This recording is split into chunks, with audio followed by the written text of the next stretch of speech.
चलिए स्टार्ट करते हैं आज की क्लास। पिछली क्लास में हम समांतर माध्य, प्रत्यक्ष विधि से, कल्पित माध्य विधि से और पग विचलन विधि से, तीनों विधियां माध्य निकालने का हमने सीख लिया था, उसका फार्मूला सीख लिया था। एक बार उसका रिवीजन करेंगे, उसके बाद हम सवाल लेंगे और सवाल आपको हम बताएंगे तीनों विधियों से। एक दो सवाल आपको लगेगा कि हाँ कौन सी विधि हमें आसान लगती है, फिर उसके बाद उसी विधि से आप अपना सवाल आगे का करिएगा। ठीक है, तो हमने कल की क्लास शनिवार की क्लास में हमने क्या सीखा था?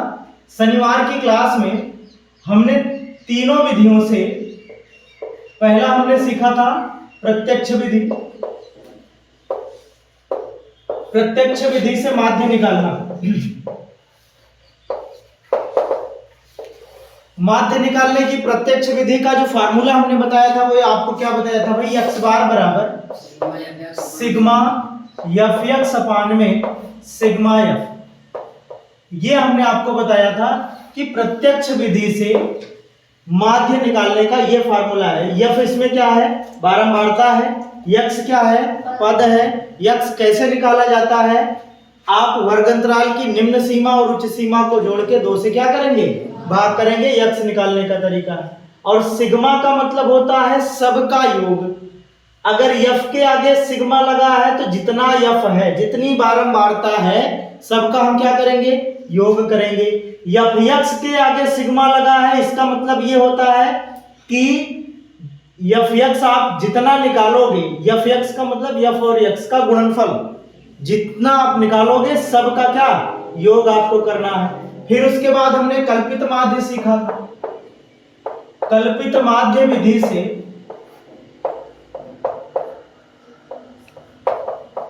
ये दूसरी विधि हमने सीखा। कल्पित माध्य विधि से हमने माध्य निकालना सीखा था। उसका फार्मूला क्या था? x बार बराबर a plus sigma F D upon में सिग्मा एफ। अब इसमें कुछ वेरिएबल आपको दिख रहे हैं अलग अलग। भाई a क्या है? a है आपका कल्पित माध्य, जिसको हम एज्यूम कर लेते हैं। कहां से एज्यूम करेंगे? आप x निकालेंगे, जो बीच वाला पद होगा, जो बीच वाला x होगा, उसी को हम a मान लेते हैं। अगर बीच में 2 x आते हैं, मतलब 2 पद आते हैं, तो उन दोनों में से कोई एक आप मान लीजिए। ठीक है, उसके बाद d क्या है? d जो होता है, d आपका x माइनस a होता है। मतलब जो आप कल्पित माध्य मानोगे उसको आप x में घटा करके d निकालोगे। समझ गए? तो d निकालने का तरीका ये है। a आपका कल्पित माध्य है, f आप जानते हो बारंबारता है, बाकी सारी चीजें पता है। और तीसरी विधि हमने आपको क्या बताई थी? तीसरी विधि बताई थी पग विचलन विधि। पग विचलन विधि। पग विचलन विधि में हमने आपको माध्य निकालने का जो फार्मूला बताया था वो बताया था a plus sigma F U upon में सिग्मा एफ इंटू में क्या रहेगा? एच रहेगा। अब इसमें जो वेरिएबल आपको दिख रहे हैं, a आपको पता चल गया है। a क्या है भाई? कल्पित माध्य है, जिसको हम x में बीच वाले x को मानते हैं। और f आपको बारंबारता है। u क्या है? u आपको u बराबर होता है d अपान h, और d आपको पता है x माइनस a होता है। x माइनस a अपान में h अगर आप डायरेक्ट निकाल लेते हो, x minus a upon h आप डायरेक्ट निकाल लेते हो, तो वो क्या आता है? u आता है। बाकी h क्या है? h आपका होता है वर्ग अंतराल। क्या होता है भाई? वर्ग अंतराल। ठीक है, ये सारी चीजें हम शनिवार तक की क्लास में, मतलब शुक्रवार और शनिवार, पिछली 2 क्लास में हम इन तीनों फार्मूले को अच्छे से सीख चुके हैं। जो लोग नहीं आए थे, अगर आप देखना चाहते हो तो टाइम मिले तो देख लेना पिछली वीडियो। समझ गए? तो इस तरीके से बीच बीच में प्रमोशन भी जरूरी है। समझ रहे हैं कि नहीं जरूर? तो कुल मिला के अगर आप इसको नहीं देखे हो तो जाके देख लेना। आप तो भाई अपने पास सेव रहता है। अगर आपका नागा हो गया था, नहीं आए थे, तो किसी भी तरीके से फोन ले करके हमारा चैनल मैथ्स अड्डा अगर आपको नहीं पता है तो इसको आप खोल लेना 520 करके, और उसमें सारे वीडियोज पड़े हैं, सबको आप रिवाइज कर सकते हो। ठीक है, तो कुल मिला के यहां तक हमने सीख लिया था। अब आज इन तीनों विधियों से, एक उदाहरण भी हमने लिया था, उस उदाहरण को हमने तीनों विधियों से करके देखा था। अब हम आज की क्लास में इन तीनों विधियों से आगे के सवाल करने वाले हैं। कैसे करेंगे, कैसे होगा, सारी चीजें हम देखेंगे इत्मीनान से। तो चलिए आज की सवाल देखते हैं, कौन सी सवाल है। ठीक है, तो आज के सवाल में पहली प्रश्नावली आपकी जो है, प्रश्नावली 14A। हम किताब जो आपको पढ़ा रहे हैं वो किताब एनसीईआरटी बेस्ड डॉक्टर मनोहरे राइटर की है। समझ रहे हो, जानते हो कि नहीं जानते हो? मनोहरे राइटर की है, एनसीईआरटी की बुक नहीं है। तो इसमें प्रश्नावली 14A में माध्य निकालने के एक सवाल को दिया गया है।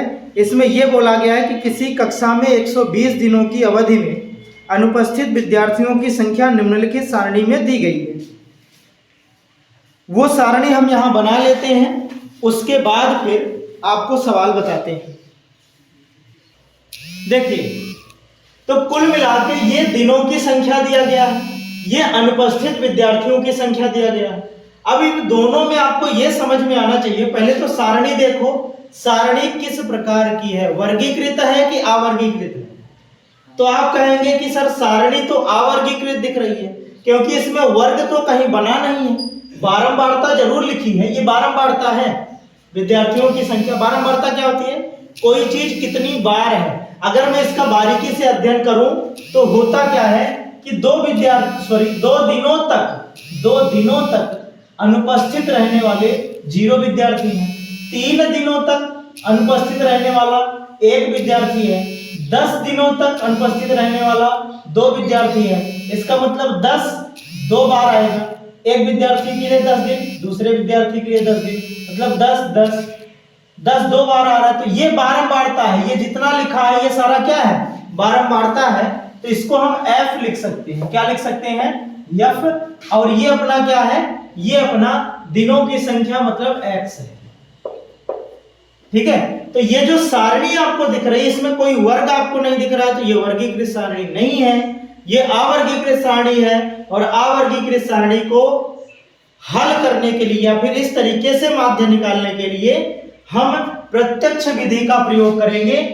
बाकी अगर और विधियां आप लगाना चाहते हो तो इसको पहले आप वर्गीकृत में बदलोगे, वर्गीकृत में बदलने के बाद फिर आप कल्पित माध्य और पद विचलन दोनों लगाओगे।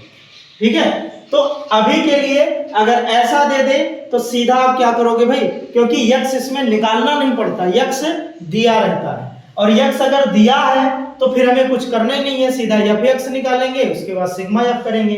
तो प्रत्यक्ष विधि से जो फार्मूला होता है वो क्या होता है भाई? सिग्मा एफ यक्स अपान में सिग्मा एफ, ये फार्मूला होता है। इस फार्मूले को ध्यान में रखते हुए हमें क्या क्या है ज्ञात करना है भाई? पहले तो एफ यक्स, तो ये एफ है, हमारे समझ में आया, ये यक्स है। और फिर क्या करेंगे? दोनों का गुणनफल करेंगे। तो यहां पे हम एफ यक्स निकाल लेते हैं। ठीक है, एफ यक्स निकालेंगे तो इसके लिए एफ यक्स कितना होगा भाई? 2 का 0 में करोगे तो कितना आएगा? 0 आएगा। 3 का 1 में करोगे तो 3 आएगा।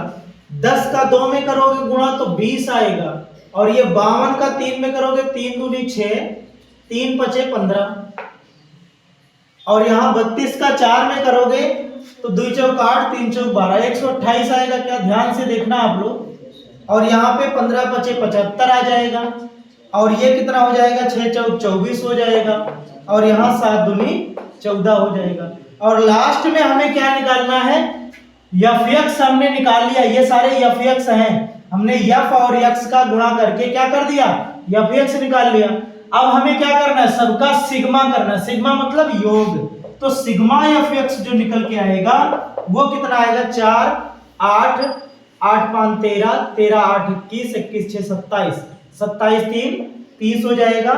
और 3 हासिल हुआ तो ये 4 हो गया, 4 2 6 6 7 6 13 13 2 15 5 20 20 2 22 22 की 2 हो गया। हासिल 2 हो गया, यहाँ 1 1 2 और 2 4, 420 आपका सिग्मा एफ एक्स आ गया। उसके बाद दूसरी बात क्या, नीचे क्या है भाई, एफ है सिग्मा में है, तो सिग्मा एफ कितना आएगा, सिग्मा एफ अगर आप निकालते हो तो ये अपना एफ है, इसको सिग्मा कर लो, 7 6 13, 7 6 13, 13 5 18, 4 22, 3 25, 2 27, 1 28, कितना आ गया भाई 28 आ गया। ठीक है, अब हम क्या निकालेंगे, यक्स बार निकालेंगे। यक्स बार बराबर हो जाएगा, यक्स बार अपना कितना हो जाएगा भाई, सिग्मा एफ एक्स कितना है 420 और बटे में कितना हो जाएगा 28, डिवाइड कर दोगे 14 त्रिक 42, 14 दूना 28, 14 त्रिक 42, 30 आ गया, और 2 से काटोगे तो कितना आ जाएगा 15 आ जाएगा। तो माध्य अपना कितना आ गया, माध्य अपना आ गया 15। ठीक है, तो इस तरीके से अगर आपको अवर्गीकृत सारणी दी जाए तो आपके लिए फार्मूला ये बेस्ट होता है, इसी के सहारे आप इसको हल कर लिया। अगर आप दूसरी विधियों से लगाना चाहोगे तो फिर इसको वर्गीकृत में बनाना पड़ेगा। अपने से आप छोटे छोटे वर्ग बनाइए, 0 से लेकर 5 तक 0 विद्यार्थी, 5 से लेकर इतना तक इतने विद्यार्थी, तो सारी बारंबारताओं को ध्यान में रखते हुए हम रखेंगे। तो उसके लिए अलग चीज होती है, सवाल बड़ी हो जाएगी। इससे अच्छा है कि आप किससे लगा लो, प्रत्यक्ष विधि से लगा लो। तो इस सवाल को आप नोट कर लीजिए, समझ लीजिए, फिर अगली सवाल बताते हैं। अब अगली सवाल जो भी है, अगली सवाल हम देखेंगे, इसमें दिया है वर्गीकृत सारणी दी गई है। पहले सवाल को हम इसमें लिखते हैं क्योंकि सारणी लिखने के बाद ही अच्छे से हल कराया जा सकता है। देखिए अगली सवाल में इसमें जो दिया है, ध्यान से इस सवाल को देखिए। इसमें दिनों की संख्या वर्ग बना के दिया है, विद्यार्थियों की संख्या इस तरीके से दिया है, मतलब ये बारंबारता है। ठीक है, ये बारंबारता है, ये वर्ग अंतराल है। लेकिन आप ध्यान से अगर देखो तो जो भी वर्ग अंतराल है ये कंटिन्यू नहीं है। किसी में देखो 6 का अंतर है, फिर दूसरे में 4 का अंतर है, फिर इसमें 4 का है, यहाँ 6 का है, यहाँ 8 का है, फिर यहाँ 10 का है, यहाँ 2 का है। तो ऐसे सवाल को हम क्या करेंगे, इसमें देखो यच फिक्स नहीं है, यच वर्ग अंतराल, तो इसमें पग विचलन विधि समस्यात्मक हो जाएगी। बाकी आप प्रत्यक्ष विधि और कल्पित माध्य लगा सकते हो। तो उसके लिए हमें क्या करना पड़ता है, सबसे पहले x निकालना पड़ता है, समझ गए। तो ऐसे सवालों का माध्य निकालने के लिए सबसे पहले आप क्या निकालोगे, x निकालोगे। तो इसी में हम सारणी बढ़ा लेते हैं x, और x हमने कहा था कैसे निकलता है, x निकलता है वर्गंतराल की निम्न सीमा और उच्च सीमा का योग करिए और 2 से भाग करिए। तो 0 में 6 जोड़ोगे तो 2 से भाग करोगे तो ये 3 हो जाएगा। 10 और 6 16/2 कितना हो जाएगा, 8 हो जाएगा। 14 10 24/2 कितना हो जाएगा, 12 हो जाएगा। और ये 20 14 34/2 कितना हो जाएगा, 17 हो जाएगा। 28 और 20 48/2 कितना हो जाएगा, 24 हो जाएगा। 38 और 28 देखो 8 8 16 3 2 5 1 6, मतलब 66/2 कितना हो जाएगा, 33 हो जाएगा। उसके बाद 40 30 70 78/2 कितना हो जाता है, 39, 78/2 39 आ जाएगा। ये अपना यक्स आ गया। ठीक है, ये अपना यक्स आ गया। उसके बाद अगर मैं क्या प्रत्यक्ष विधि लगाता हूं तो मुझे निकालना पड़ेगा एफ यक्स।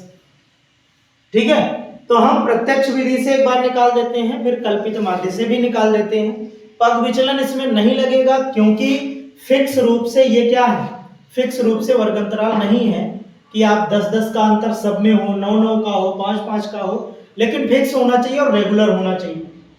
कंटिन्यूअस ये है नहीं भाई, 0 से 6 है, 6 से 10 है, 10 से, वैसे कंटिन्यूअस तो है लेकिन अंतराल इसका फिक्स नहीं है।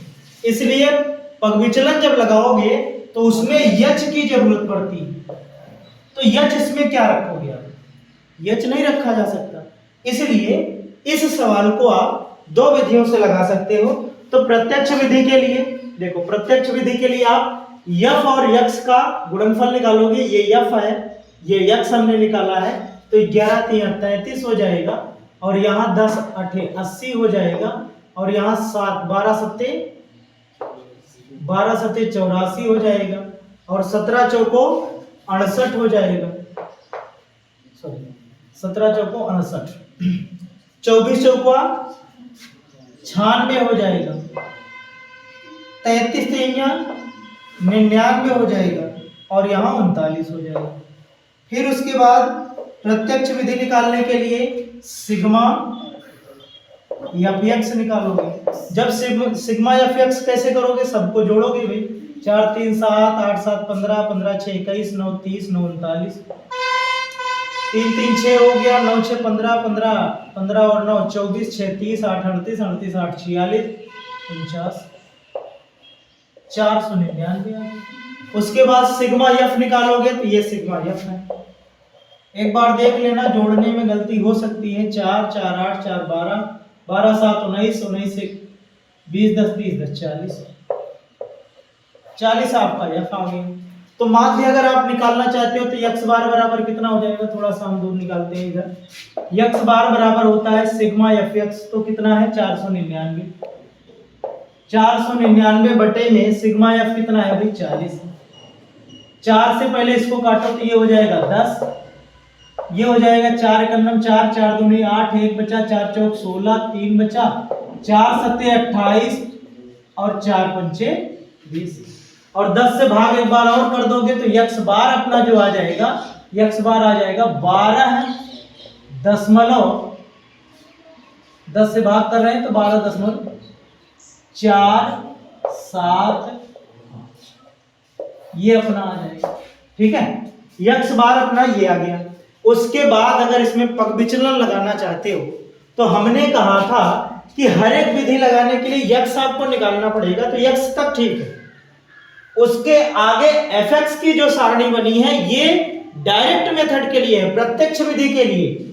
पग विचलन के लिए ये नहीं है, इसको नहीं निकालना पड़ेगा। पग विचलन लगाओगे तो क्या करना पड़ेगा, सबसे पहले पग विचलन का फार्मूला आपको याद होना चाहिए। क्या होता है भाई, एक्स बार बराबर ए plus sigma F D upon में सिग्मा एफ, ये होता है पग विचलन। तो आपको डी निकालना पड़ेगा, तब एफ डी करना पड़ेगा। तो एफ एक्स आपका किसके लिए है, एफ एक्स आपका डायरेक्ट मेथड के लिए है, तो एक्स तक आप रखिए।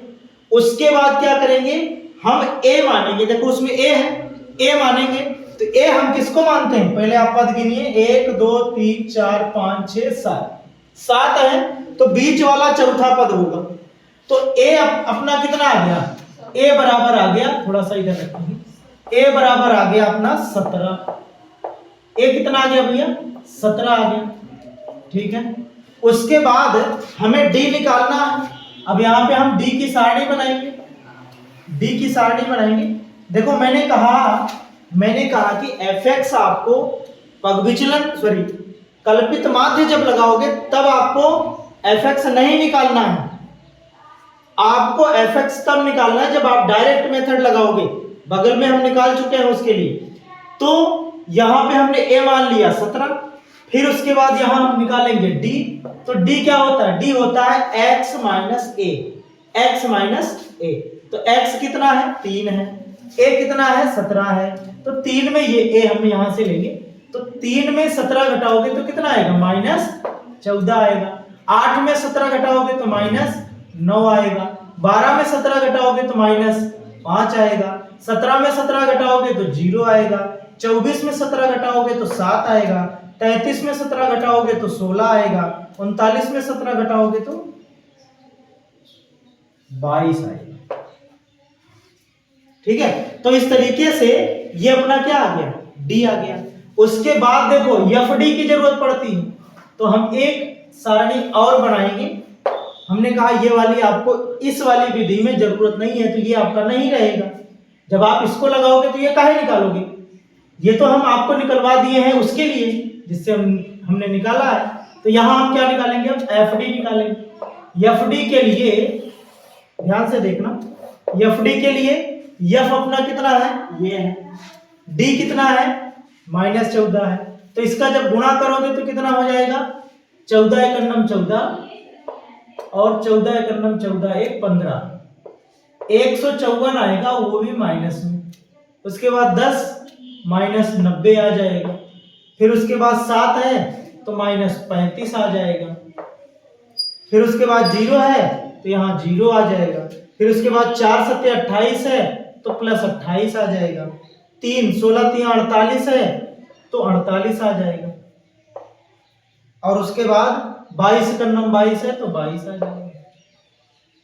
अब सिग्मा एफ डी निकालना है तो ए आपका आ चुका है, सिग्मा एफ डी आप यहां लिख दोगे तो सिग्मा एफ डी बराबर सब इसको जोड़ लीजिए आप।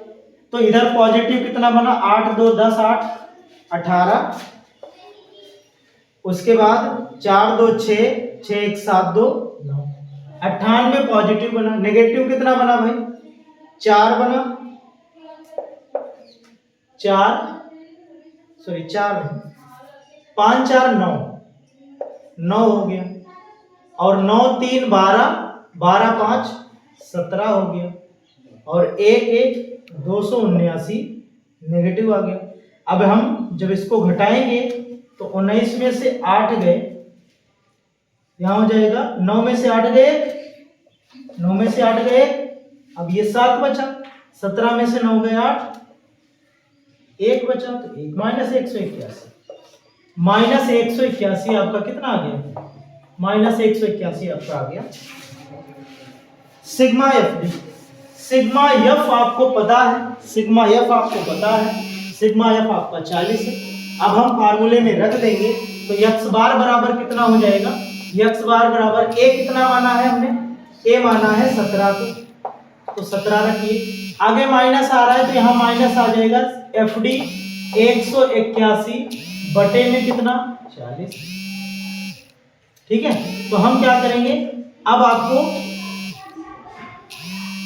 x बार बराबर 17 और माइनस में इसको डिवाइड करिए आप, तो 4 से पहले डिवाइड करिए तो 4 दहम्मा 40, ये हो जाएगा 4 चौक 16, 16 2 18, 4 पंचे 20, 1 21, 4 दूनी 8, 4 पंचे 20। अब उसके बाद 10 से फिर डिवाइड करोगे तो ये कितना आ जाएगा, ये आ जाएगा 4.525, तो 4.525 यहाँ लिख देंगे, 4.525। याद रखना एक बात और हो सकती है, इसको हल करने का तरीका पहले आप भिन्न रूप में हल करिए तब 40 से डिवाइड करिए। उस तरीके से क्या होगा, फिर आपको पॉइंट में कुछ डिफरेंसेस आ जाएंगे, जैसे वहां 12.475 आया, अगर आप यहाँ भिन्न रूप में हल करके तब 40 से डिवाइड करते हो तो पॉइंट में कुछ डिफरेंस आ जाएगा हल्का फुल्का। तो आप हमेशा क्या किया करो, जो एक भिन्न है उसको दशमलव तक हल कर लिया करो, जैसे हमने यहाँ किया है। जब पॉइंट में आ जाए तो सीधा 17 में इसी को घटा दो, 17 में इसको घटाओगे तो देखो कितना आता है 17.000 और यहाँ कितना घट रहा है 4.525। घटाओ तो 10 में से 5 गए 5, ये 9 बचा 7 हो जाएगा, ये 9 बचा 4 हो जाएगा। उसके बाद यहाँ कितना बचा भाई 6 बचा, 6 में से 4 गए 2 हो जाएगा, और ये 12.475 x बार आपका इससे भी आ गया 12.475 x बार जो है इस विधि से भी आ गया। हमने 2 विधि आपको बताई और इसमें पग विचलन नहीं लग पाएगा। कारण क्या है, कारण ये है भैया कि इसमें वर्गंतराल फिक्स नहीं है। ठीक है, तो पग विचलन इसमें नहीं लगाएंगे, इसमें आप सीधा सीधा कल्पित माध्य और प्रत्यक्ष विधि में जो आपको आसान लगेगा लगा सकते हो। ठीक है, वर्गंतराल बना सकते हो, लेकिन फिर कैसे आपको पता चलेगा कि कहां से कैसे आपको काटना है, क्योंकि फिक्स रूप से आप दिया है तो 0 से कितना करोगे 6 बराबर कैसे करोगे। ठीक है, तो इसको लगाने का तरीका बस यही है कि आप प्रत्यक्ष मेथड से यूज करिए और आराम से लगा के इसका आंसर निकाल लीजिए, काम खत्म। तो ये वाली सवाल इस तरीके से थी। 14.1 की अगली सवाल है, इसको आप ध्यान से देखिए, कर लीजिए, अच्छी सवाल है। इस टाइप के ही सवाल आपको एग्जाम में देखने को मिलेगी, तो इसको आप नोट कर लीजिए, फिर अगली सवाल बताएं।